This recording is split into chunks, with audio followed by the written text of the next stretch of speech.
Hello, folks, and welcome to the paddock here at the Bahrain International Circuit and to Hospitality. I am making terrible Haas puns all the way through the year. Here with Romain Grosjean. That's bad, isn't it? Hassan. Yeah, Hassan. There you go. See, Romain's getting in on it as well. Hello, chap. How was FP1? It was good. Sunny and warm. It's a great track. I love coming here, and I enjoy driving that circuit. So it was exciting to go out there and see how the car would behave on such warm conditions, and the feeling was pretty good. So looking forward now to FP2, and with the night coming, and that's where we're going to have the real representative session of the qualifying and the race. It's a bit like Abu Dhabi, isn't it, the FP1 here, in that it's not massively sort of representative for the rest of the weekend. But what do you guys actually learn during that session that you can utilise for the rest of the weekend? Yeah, it's a tricky one. We almost want to do FP1 on Thursday night. It'd be better. But yeah, I mean, the conditions change a lot. Track temp changed by 15 or 20 degrees. So it does a lot of difference. But engineers are trying to use their delta and finding what's the best setup and how we can adapt to the different conditions. Cool. Now, obviously, we're going to be taking lots of questions from fans. If you've got some questions, please do send them in. I'm not going to be... Well, I'm having somebody send me the questions at the moment. They're picking them. Otherwise, we have to go through all of them. We've got some good ones coming in already. But obviously, we've got to start. We're talking about Melbourne. The car looks so good. It's looked good again today. The result was looking like it could have been something so special for the team. 22 points on offer and then 0. How do you deal with that kind of crushing disappointment? Yeah, well, I think it was tough on everyone, and obviously it's not what we were hoping for. I am in the philosophy that I'd rather retire when I'm P4, P5 in the race than when I'm finishing every race in 18th position. So, yeah, it's a shame, and I wish we had those points in the pocket for the team, for everyone. It would be amazing. But again, we're in a good position. We're in a good position at winter testing. So I'm hoping that it wasn't a one-off, and we can actually repeat that performance over different Grand Prix on the season. And almost forgot that we had that problem in Melbourne, and everyone is going to have a problem in the year. So it's a joker gone, but hopefully we move on. Get it out of the way early. Yeah. Okay, we've got some great questions. So from Mahmoud Snook, what did you say to your mechanic after your race? We've all seen the pictures, and they were lovely. But what did you say? Or is that private? Shit happens. Okay. Can you apologise? I do apologise, everyone. But you ask me, I'll tell you the truth. There is no translation in French, by the way, of that sentence. It's just we don't have that same saying, But yeah, we were all down, and sometimes I'm down, and the guys are coming and cheering me up. And that time it was the boys that were down, and I went to see him and said, look, it happens. It's a shame, but we were competitive. You've done an amazing job during the winter testing and the weekend. You've produced a really good car. You've set it up the way I wanted. Verstappen spun in the race. He made a mistake. It happens. He was lucky to come back on track.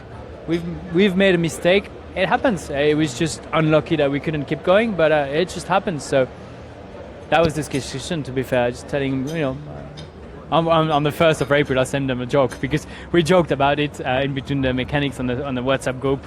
So on the 1st of April, I thought I was going to send something, and we had a laugh. Good. Right. This is a good one from Vincent Moissin, or Vincent, I imagine, French. How do you feel about bringing back an F1 race to France this year? Yes.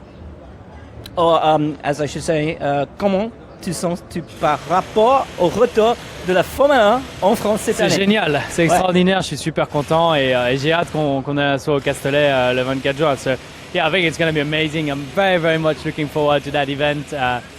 I think it was just yesterday that we know that David Guetta is going to come and play music on Sunday, I believe, after the Grand Prix. You're going to be in the music video again? Well, I'll put up on the podium as it was in the music video, so yes, come on. But he was on the podium as well, wasn't he? He was on the music podium video? as well, yeah, but I can take his spot. Okay, fine. That's all good. It's going to be great, though, isn't it? And Ricard's such a great place, such a great part of France. Place, beautiful wine, beautiful food.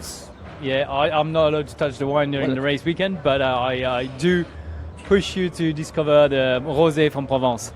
Excellent. Adam Bach, where do you feel, in which place could Haas end up this year at the Constructors' Championship? I mean, I know we've only had one race. Yeah, but I mean, it's difficult to answer that question. As I say in the media, I say if we are fourth fastest, we were fourth fastest in Melbourne, and if we can keep that, it'd be incredible. It's almost too big to dream about it, but you never not allowed to dream big. Fifth or sixth would be great as well. I think for a team as we are, the best is just to take step by step, race weekend by race weekend, and to build up our own performance through the season and see at the end where we are. We know we've got an amazing opportunity with that car that was well born very fast out of the garage. So we keep working on that and we see where we are. Joshua Pereira. I don't know if he's related to Frank. Will you look to pursue a seat elsewhere in the future if it's not at Ferrari? If so, where would you like to go? Because obviously when you joined Haas, a lot of people thought this was a stepping stone for you to go to Ferrari at some point in the future. Was that ever the reason? No. I mean, that was a question I had a lot. Yeah. But no, it was more the challenge. I had a long time at Renault and a beautiful time at Renault, Lotus or Enstone, the factory. Almost 10 years actually since the first time I worked in the factory. So I thought I kind of need something different, and building a team from zero was always going to be a challenge but an exciting adventure, and I love that. And I spoke with Jean the other day. I say I'm proud to be part of the adventure. I'm proud to be here, even though we didn't finish the race. But doesn't matter. I'm proud of what we're doing and what we're achieving, and I love it when other teams are starting to speak about Haas and not happy about our performance. I'm like, yes, we're there. You put a cat amongst the pigeons. You've got them all worried this year. Yeah, I think so. It's pretty good. What's your favourite song? I love Catchy from Offenbach. Come on. I'm clearly not down with the kids. As soon as you finish, you go okay. and check Catchy. Catchy by Offenbach. Katchi. What kind of music is that? You'll find out. Oh man, really? Am I that old now? I can't Am I sing. that old? Okay. Even my 4.5-year son loves it, so come on. Okay. You're supposed to be teaching your children about music, not the other way around. They've got good taste. Good. That was from Sinan Alejandro. This is good. What are your thoughts on a potential sprint race on a Saturday? Maybe I for don't qualifying? like it. You don't? Okay. No, I don't like it. You don't have at Roland Garros or Wimbledon, you don't have a set the day before and then the rest of the game on the final day. The Grand Prix has to stay the Grand Prix for me. I'd love to see a warm up on Sunday morning to get more tracks more cars on track. I wouldn't mind maybe having less pre-practice, more condensate, but I think the Grand Prix has to stay the Grand Prix, and it has to be that hour and a half where you play the Grand Prix. Okay. Why did you choose to race with number 8? That's from Tova Franson. Well, a long time I haven't had that question. So a few reasons. My wife is born on the 8th of December. My kids are the 8 wonders in the world. Oh. And I always loved that number, so I thought it was a good combination. That's lovely. And for those that don't know, your wife's name is an anagram of your name. Yes, anagram, it is. Is that the correct? Anagram, yeah correct. Yeah. Marion and Romain. And the third one in France is Manoir, which is like a small castle. Well, and Manoir also, 4 saisons from Raymond Blanc. Exactly, and you're a chef. So, yeah. Might we see the Manoir Marion Roman in the future? Maybe. Who knows? You've got a cookbook out, haven't you? I've got a cookbook out, which is amazing. We've had a really good feedback from people saying, it's like being on the sofa of the Grosjean, which is the best comment we could have had, because I'm not a chef. So the recipe, 90% of the recipe, everyone can do them. But it was sharing our life and sharing our experience through cooking to the fans, and that's amazing. That's so cool. I really like that. Okay, Attila Dezo. Quite a pertinent question. Anything you hate doing during interviews? Or I guess any questions you might hate during interviews? Lying. Lying. Yeah, don't lie during interviews. We don't like that either. Do you lie a lot during interviews? You don't lie, you don't say the truth fully. It's like after winter testing, whenever you go to Melbourne, everyone's going, where is the car? And the team have a pretty good picture of where you're standing, and you can't really say. So you always try and find a way to get your way around, and it's probably what I don't like. Okay. Can we expect to see you on the podium this season, Romain? From Stuart Drury. I sincerely hope so. You're the governor. That's a good thing. Yeah, I would love to. The champagne on the podium looks perfect. It's always fresh. I really want to go up there. It's been a long time since I haven't been on the podium. Spa 2015, so about 2.5 years. So, if there's an opportunity, I'm sure I'm going to be ready and I'm going to try to go for it and do it. Arif Lukito wants to know, who is your F1 greatest of all time? That's a complicated question, and I grew up. I was never really a fan of any particular person in the world. Of course, I mean there's been Jackie Stewart. I've forgotten one name. One of the most important one I can't remember. Jim Clark, and then there's been a lot more. And then Michael, obviously, and then you start to fight against those guys: Vettel, Hamilton, Alonso. But I like to see what the champions are doing and trying to get a little bit of their best. So I wasn't particularly a fan of anyone. I forgot Prost and Senna, and I started watching Formula One while they were fighting. I was Swiss and French, and Ayrton was Brazilian, but Ayrton was Ayrton. So I was like, half of my body was like, okay, we're a fan of Hamilton, and then the other half was like, oh, we're a fan of Alain Prost. So I guess that's why I couldn't pick one up, and I was a fan of the champions. So do you watch any historic sort of racing, any historic footage, and watch, as you said, like the likes of the Jim Clarks and the Jackie Stewarts? And I've watched a few because there's some amazing footage and image, and I've watched the Rush movie as well, which is really good with Niki Lauda and James Hunt.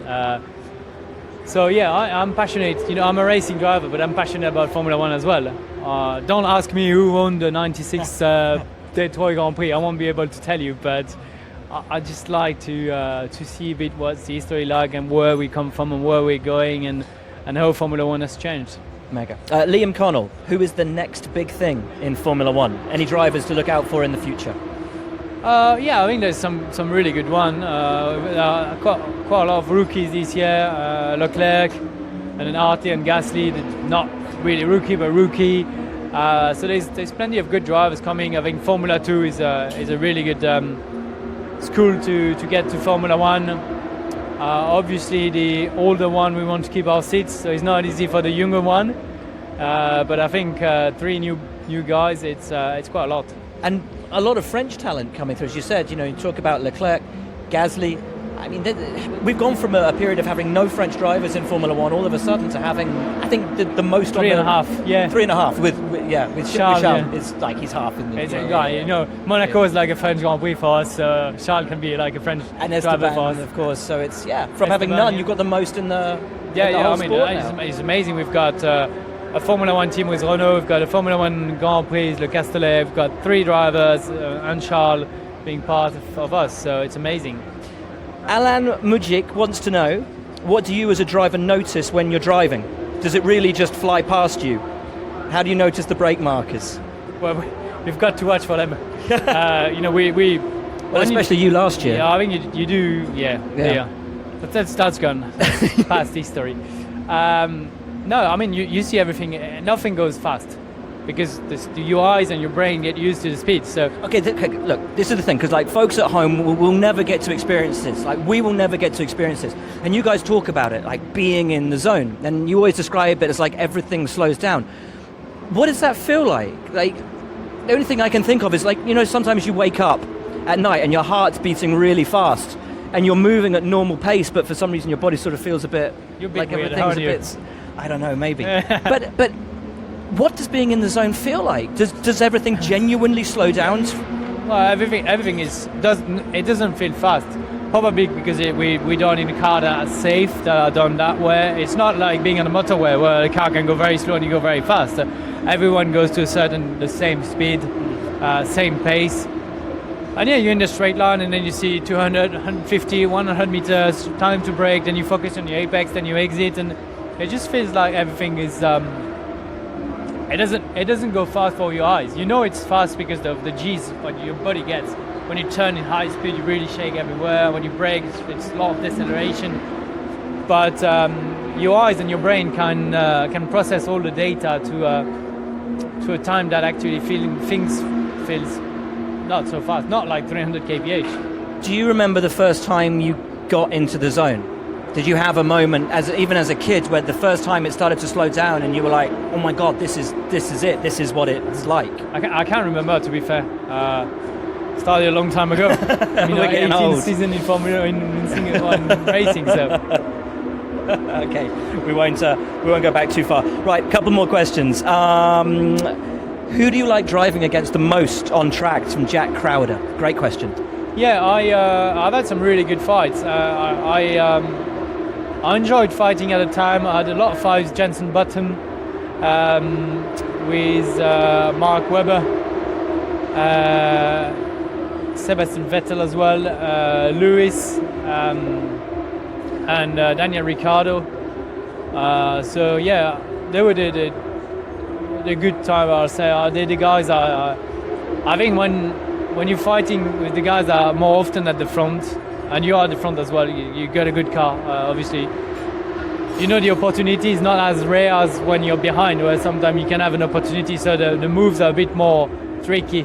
Whereas if you are at the front, it feels a bit smoother because probably we know there is another chance to be there. You know, it's not your only one, and therefore the racing becomes a bit more fun, I felt.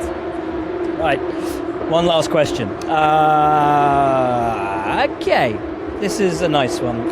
From Nico Cummings. Are you friends with any of the other drivers? Do you guys go out for dinner ever?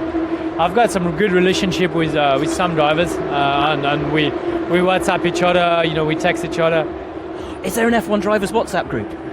No. Or is it just between a couple of you? No, there's a GPDA group. But I think the problem is that you can't really be friends. I'll give you an example. I'm a really good friend with Kimi Räikkönen, and at the end of the year, you get a phone call from Ferrari saying you can have the seat. Would you do that to your best friend? Would you go and take his seat? Is that a question? I probably would. Yeah, well, yeah, but then he's not his best friend anymore. No, exactly. So I think we can have a certain relationship, but I'm sure when we retire from racing, we can be the best buddies in the world, and that's what happened in the past with some of my teammates on younger categories. When you're racing, you're a competitor, so it's really hard to be racing against friends. So a lot of respect, huge respect for the 19 other drivers. But I haven't been out for, when you put your helmet, it's racing and it's your career. Amazing. Romain, thanks so much for your time. Really appreciate it. It's been really fun. I hope you've enjoyed the questions. Good questions. Guys, thank you so much for all of your questions. Hope it's answered some. Sorry if we didn't get around to answering every single one of them, but there were quite a few. And we'll be doing more of these throughout this season. Romain, thanks for your time. Best of luck for the weekend. One final question. Come Sunday evening and the checkered flag flies, what position are you going to be in? I don't know. I don't have the crystal magic ball, but I wouldn't complain if I'm on the podium. I don't think we would either. Thanks so much for your time, man. Really appreciate it. Thank you guys very much. And best of luck this weekend, Romain. Thanks so much. Cheers, guys.